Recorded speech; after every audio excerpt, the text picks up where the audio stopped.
Leading Sunday Square off this morning, the crisis in Arizona schools. What might be the most exhaustive report to date shows how far behind we are in paying and retaining teachers. Then, a bad deal for Arizonans with disabilities, why they were left out when the legislature and governor weakened laws that protect them.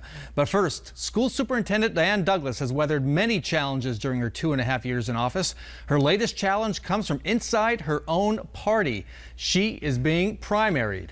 One of those challengers, Frank Riggs, Republican candidate for school superintendent, joining us this morning.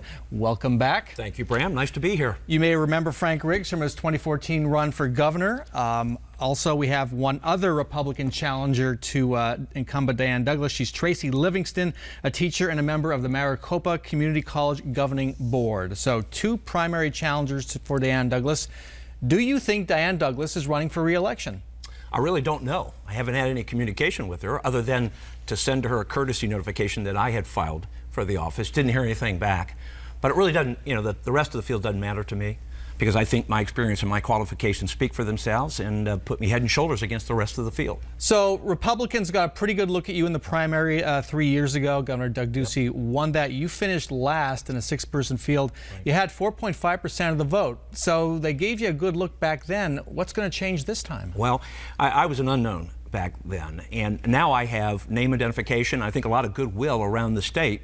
And I've heard from a lot of Republican Party activists. These are the precinct committee men and women at the local level who who toil in the trenches and do the day-to-day work of the party, encouraging me to run. So I think I'm going to have very, very strong support in the ranks of the Republican Party. So explain this. Diane Douglas is viewed as a conservative. You're a conservative. Tracy Livingston is a conservative. Diane Douglas declared not too long ago Common Core is over in Arizona. We have a new set of Arizona standards in their place.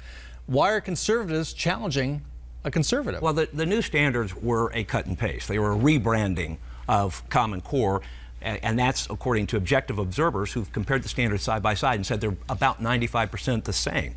So they're sort of token changes, wording changes in the margins. But this job isn't about policy or partisanship.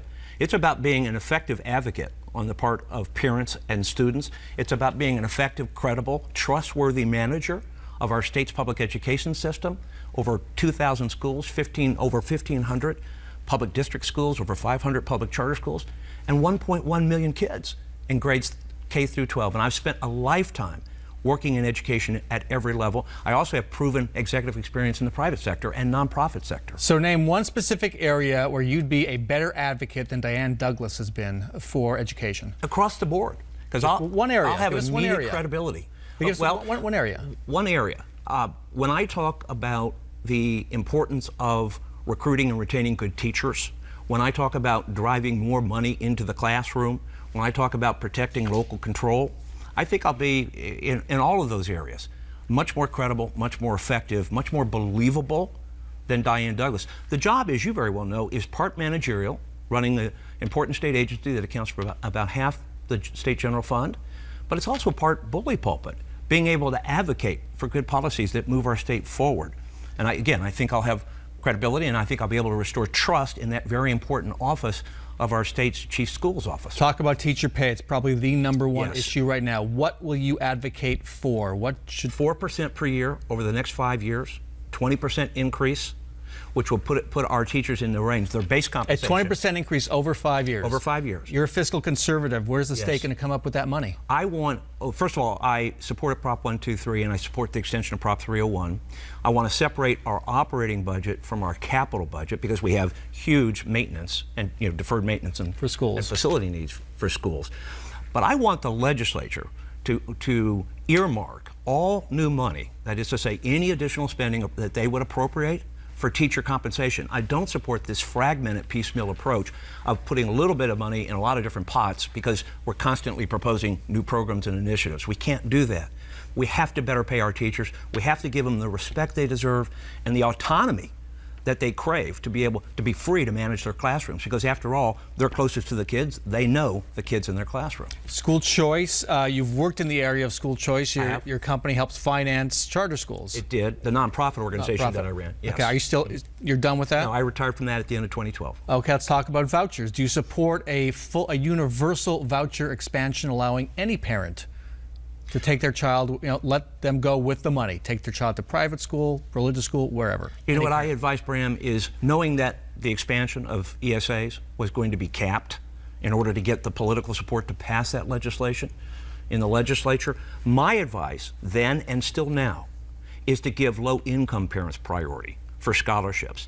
That actually would enable us perhaps to increase the amount of the scholarships, recognizing that a lot of private schools provide tuition assistance and tuition waivers. But I want to see it first go to the families who are the neediest.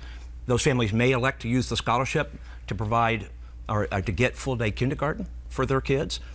And it will allow us to monitor just how much demand there is on the part of parents. And the other side of that equation, how much supply is there? I mean, what is the ability of private schools to be able to absorb these additional ESA-funded students? And do they want to, knowing that the accountability provision, if they take 50 or more ESA-funded kids, are going to require them to administer a nationally norm reference test and report to the legislature and to the public in general the aggregate test results. Okay, last question. President Trump will loom over the elections next year, without a doubt.